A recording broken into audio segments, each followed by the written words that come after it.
Hello, everyone, and welcome back to another episode of Captain Hunter's podcast. Thank you so much for tuning in. I truly appreciate your time, your energy, your effort, and what you're doing to make this podcast successful. I truly appreciate it. Thank you so much. So I really wanted to dive in today and get into our topic. Today's topic is the militarization of police. That is our topic for today. Now, why would a former police officer, a former police captain who enjoyed all the bells and whistles and all the toys that officers often get, why would he do an episode or talk about police militarization? Well, if you've been following this podcast for some time now, then you will understand that I'm actually dedicated to police reform, police and the communities in which they serve having a better relationship and towards that goal. That is the reason that I'm doing a podcast about this. I enjoyed the bells and whistles. I enjoyed the toys. I enjoyed all that kind of stuff. But there comes a point and a place where we have to say enough is enough. Too much of any one good thing becomes a negative.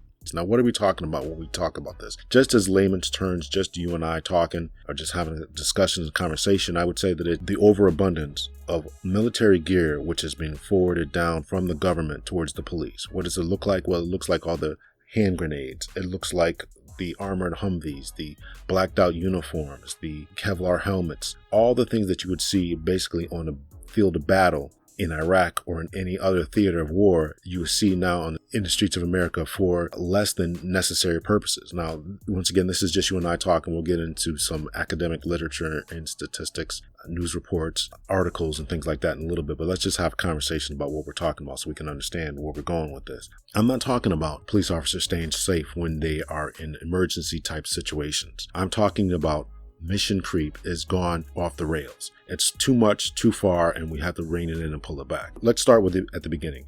When SWAT was originally created in the 1970s in LA, it was created as a method and means of officers to stay safe in order to deal with emergency type situations in those which were unusual. SWAT stands for Special Weapons and Tactics. So they were going into barricaded suspects in which they knew the suspects to be armed.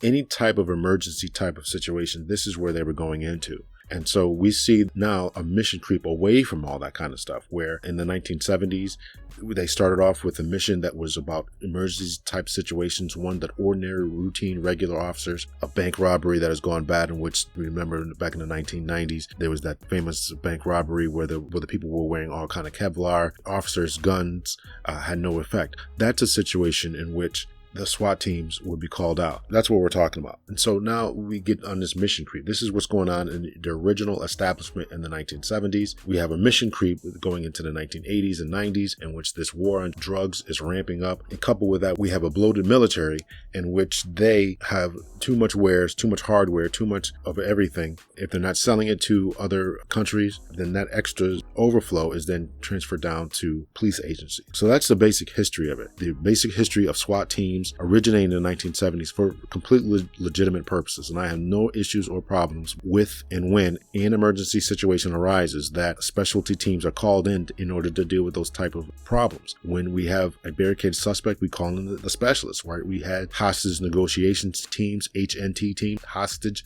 negotiation teams, in which we called them in and we said, hey, listen, this is a problem. This is the person on the other side of the door in the home or in the building, whatever. And they're refusing to come out. See if you can use your verbal judo in order to make this resolution come out peacefully. No problems or issues with that. No problems or issues with SWAT teams who are faced with serious emergency exigent type circumstances in which something has to be done quick, fast, and in a hurry, and we want it done efficiently and we want it done safely. And so these type of officers take it upon themselves to train more to deal with what they got to deal with. No problems, no issues that I have as a supervisor and now as a citizen. So let's just talk a little bit about the mission creep. Why did this happen? Why is it now that the military has been handing down these weapons of war, military grade armor carriers, weapons, rifles, hand grenades, grenade launchers, and all this kind of stuff? Why is this going on? So let's explore this for a minute. So this is from an article in newsweek.com. It's fairly dated. It was written in 2014. Faced with a bloated military and what is perceived as a worsening drug crisis, the 101st Congress in 1990 enacted the National Defense Authorization Act. Section 1208 of the NDAA, that's the National Defense Authorization Act, allowed the Secretary of Defense to transfer federal and state agencies' personal property of the Department of Defense Is that really personal property?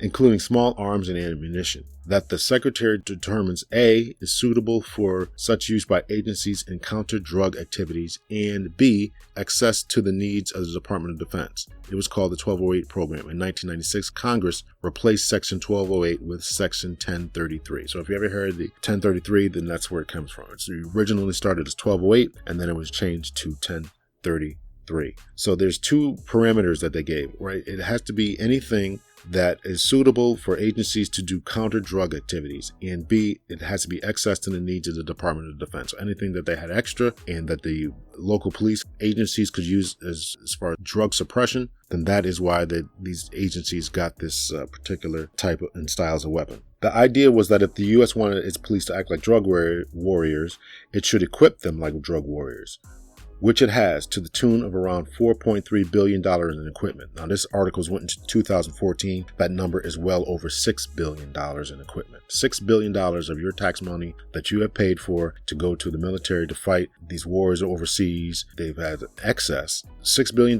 since the 1990s has been excess, according to the report by the American Civil Liberties Union. By providing law enforcement agencies with surplus military equipment free of charge, the NDAA encourages police to employ military weapons and military tactics, right? So this is the theory that you get, that if you have something, you're going to use it. You get all these special weapons and trainings and tactics and armaments and things like that, then you're going to use them. You're going to look for an excuse to use them.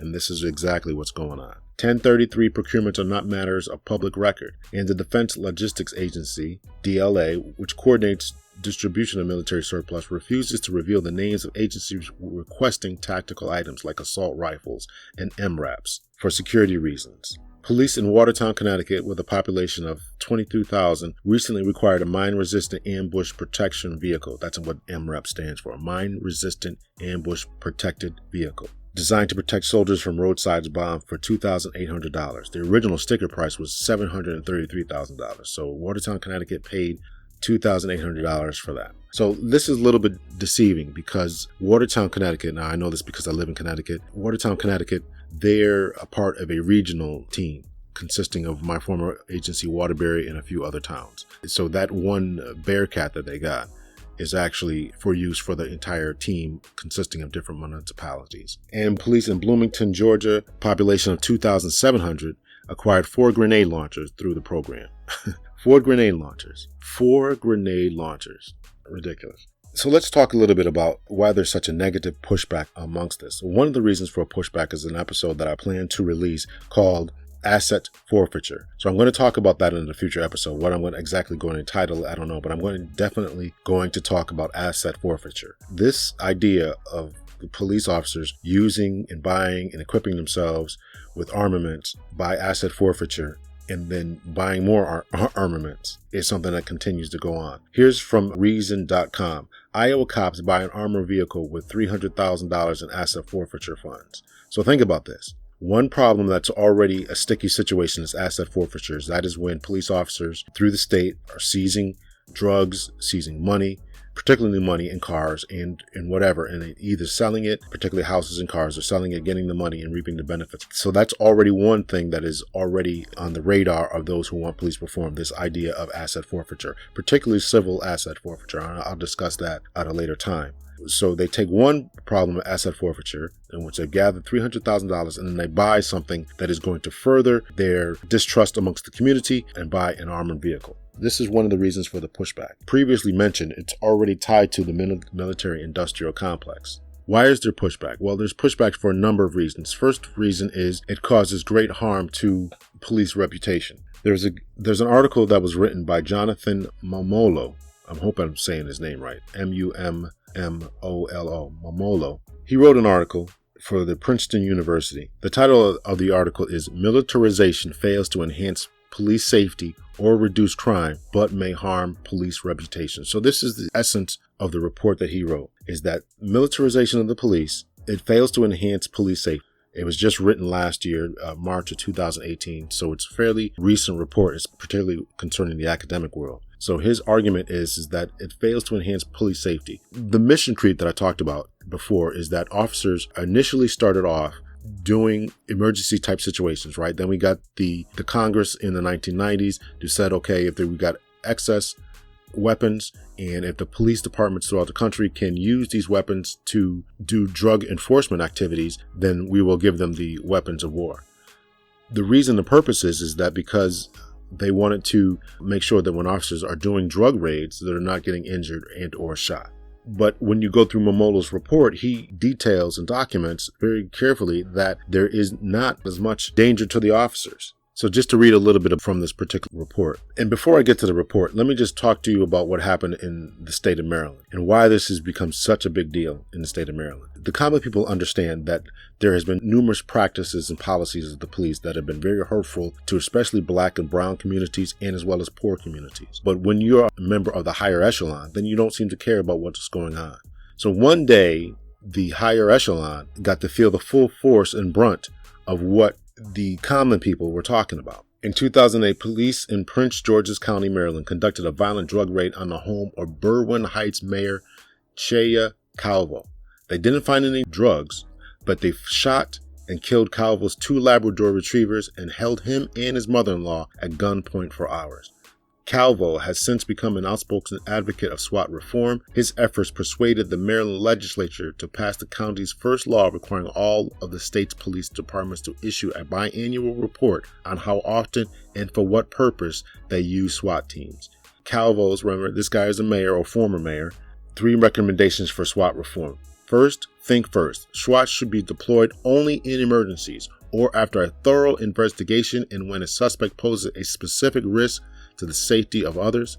It should not be routine. Teach judgment.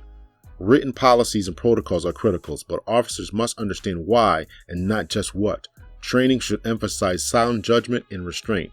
Experience matters, and there is no place in police work for an MP5 submachine gun. Civilian oversight.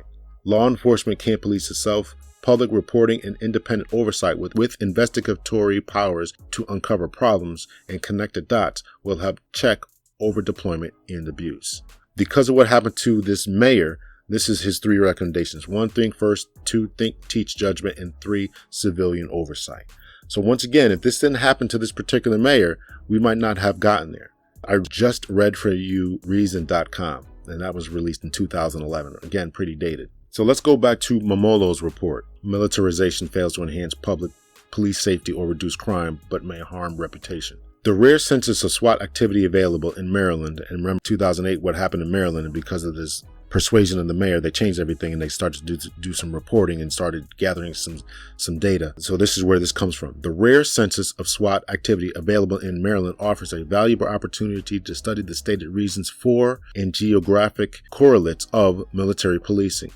Maryland also exhibits large variation in the racial components of the locality. Roughly 90% of SWAT deployments in that state over 5 years were conducted to serve search warrants. I hope you guys are seeing the picture here. We went from emergency situations to now 90% of SWAT deployments are drug raids and drug search warrants. Previous work has shown that SWAT teams serve 3 warrants, a practice which escalated as a result on the war on drugs. Is an extreme disruptive event in the lives of citizens and often involves percussive grenades, battering rams, substantial property damage, and in rare cases, deadly altercations stemming from citizens' mistaken belief that they are experiencing a home invasion. Less than 5% of deployments involved a barricaded scenario, which typically involves an armed suspect refusing to surrender to police. Less than 5%.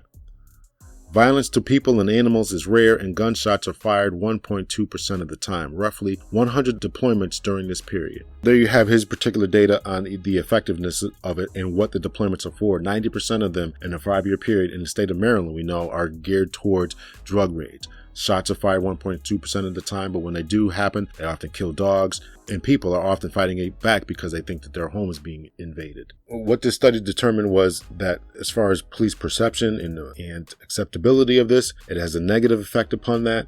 Officer safety, as I mentioned, is also not a factor.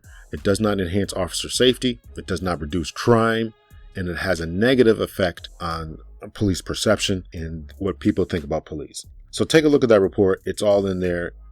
Here's another article from Charles Koch institute.org. Over 8,000 law enforcement agencies have utilized the 1033 program to access more than $6 billion worth of military equipment, such as night vision goggles, machine guns, armored vehicles, bayonets. What the heck do they need bayonets for? Grenade launchers. What do they need grenade launchers for? And military aircraft. Other items can be accessed by local law enforcement agencies through the program include field packets, canteens, sleeping bags, and ponchos.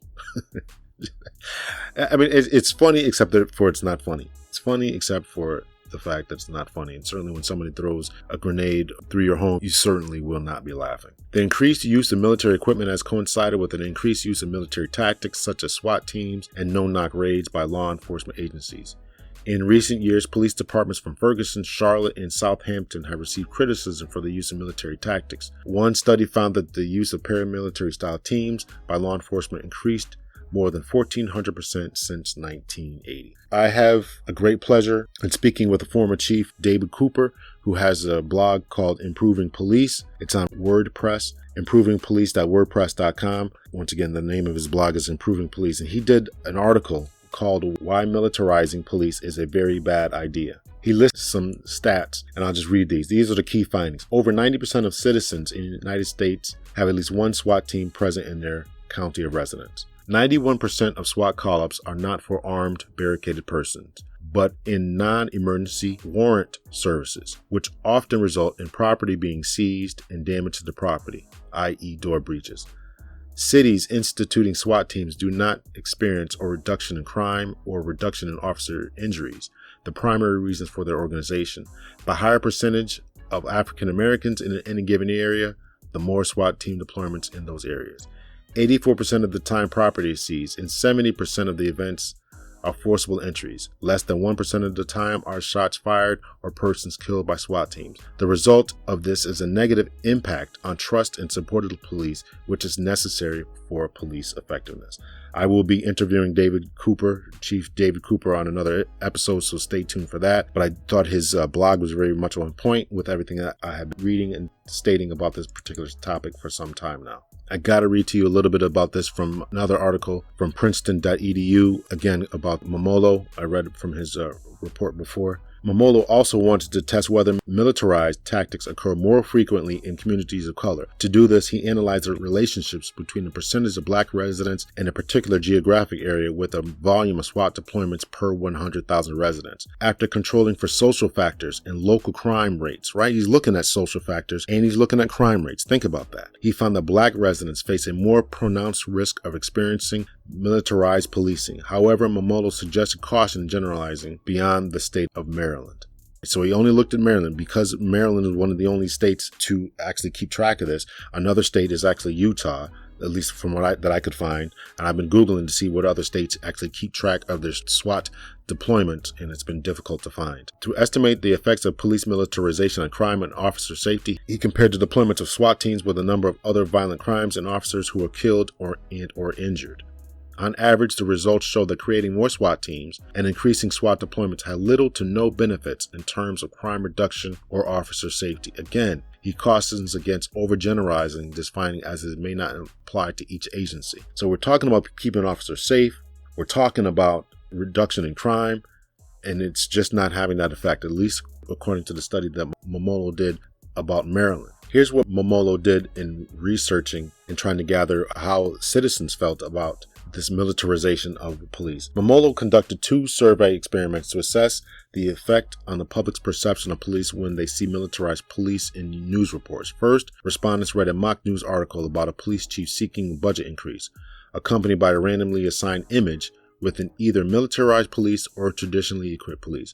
Respondents then answered questions related to perceived crime levels, support for police spending, and confidence in police. The results show that citizens react negatively to the appearance of militarized police units in news reports and become less willing to fund police or want police patrols in their neighborhood.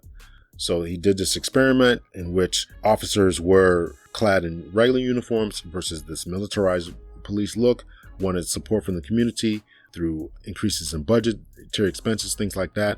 And not only did they not want to give them, the citizens not want to give the officers the money, but they didn't even want them in their neighborhoods. So think about that. There's a report from the ACLU, very good report so far that I'm reading. It's called War Comes Home, the Excessive Militarization of American Policing. It's from June of 2014, another one that's fairly dated. But I gotta read to you a number of these items on here. Here's a story. I'm just going to say her first name because I know I'm going to butcher her last name. Her last name is Fenish Savana or something like that. Alicia, I'll spell the last name, Phonessavanah.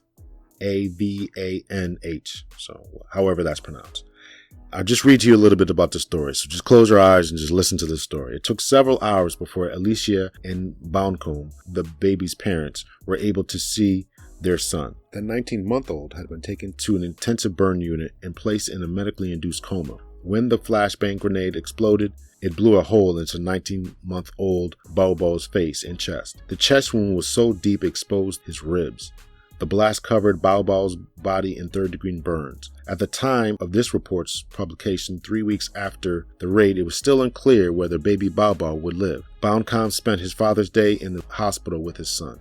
The SWAT team was executing a no-knock warrant to search for someone who did not live in the home that was raided, Bauncombe's nephew, who was suspected of making a $50 drug sale. So for $50, these officers threw a grenade into this baby's room, exploded, and tore a hole in his kid's chest for a $50 drug raid. After breaking down the door, throwing my husband to the ground and screaming at my children, the officers, armed with M16s, filed through the house like they were playing war, said Alicia. The officers did not find any guns or drugs in the house, and no arrests were made. Bauncombe's nephew was eventually arrested without incident at another location, holding a smaller amount of drugs on him. Terrible, terrible story. Couple of quotes from Alicia. This is about race. You don't see SWAT teams going into a white-collar community throwing grenades into their homes.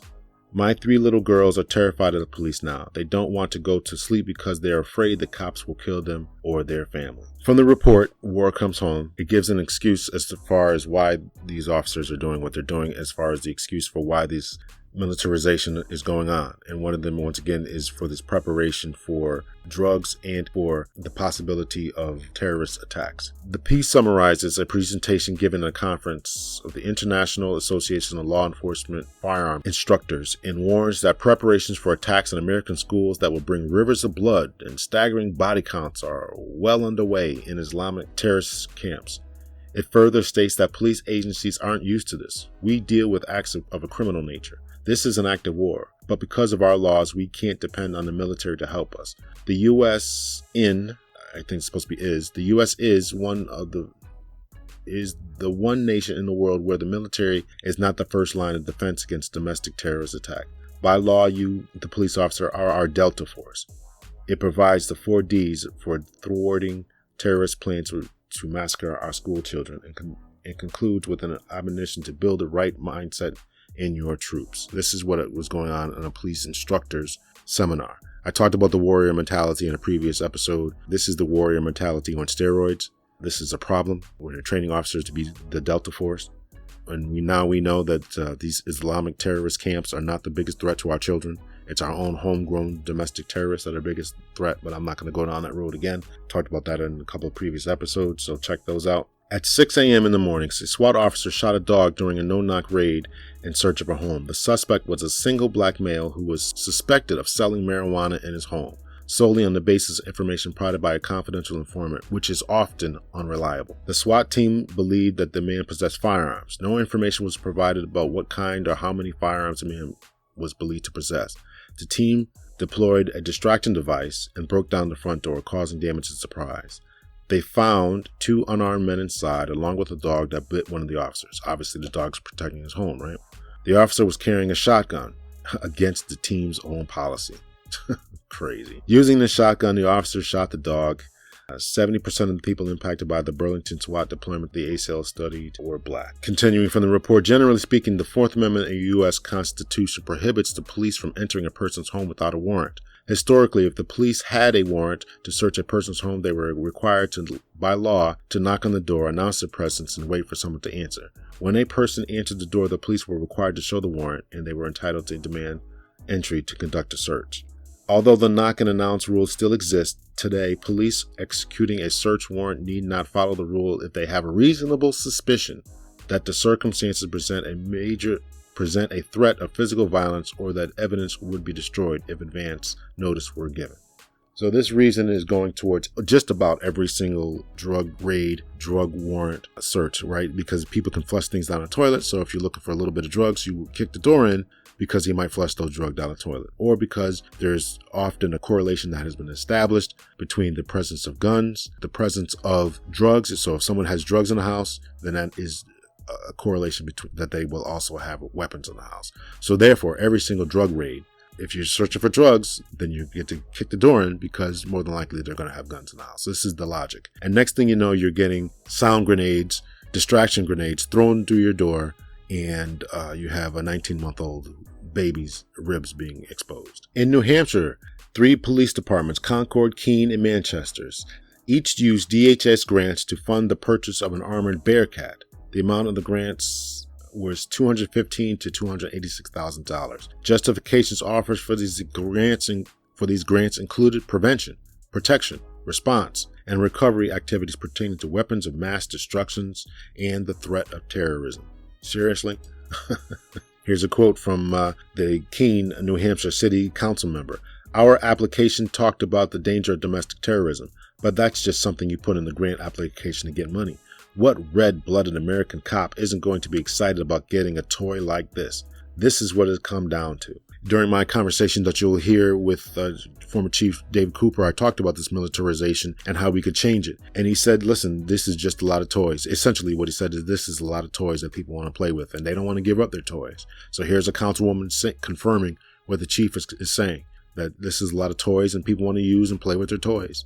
It's sad, and we as the public will face the brunt of this. One of the biggest problems with the militarization in this 1033 program is that there has not been any type of overwatch, right? Remember what the mayor said. There needs to be some type of overwatch. So the government who gives this excess of weapons doesn't require any type of statistical data and what they've done with the weapon, how effective it was, and whether it should be an ongoing process. So the government isn't going to doing that. Many states besides Utah and Maryland, there may be others, I'm not aware of that, but Utah and Maryland definitely are keeping track of the amount of raids that are going on within their communities. Here's what was reported back. Once again, this is report 2014.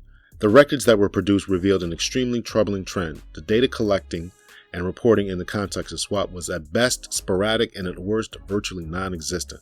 Not a single law enforcement agency in this investigation provided records containing all of the information that the ACL believes necessary to undertake a thorough examination of police militarization.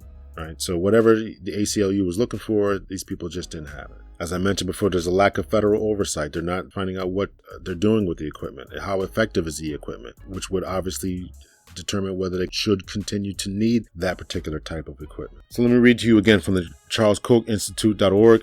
Proponents of police militarization typically argue that the rise of gangs and cartels has resulted in the use of more sophisticated and deadly weapons by criminals, necessitating more heavily armed officers. While research clearly shows that gang membership activity have both increased, the evidence does not support the assertion that more dangerous weapons are being used during criminal activity. Almost 75% of homicides that occurred in 2016 involved either a handgun or a non-firearm weapon other than explosives. The FBI's Uniform Crime Reporting Program shows that the number of homicides committed with a firearm between 1994 and 2016 decreased by more than 32%. The number of robberies and aggravated assaults involving a firearm declined by more than 40% over that same time period.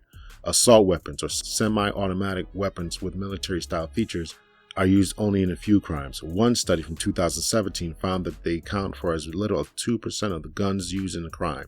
While we all want our law enforcement officers to come home safely each night, it is not the case that those committing crimes are using more dangerous weapons during the commission of those acts.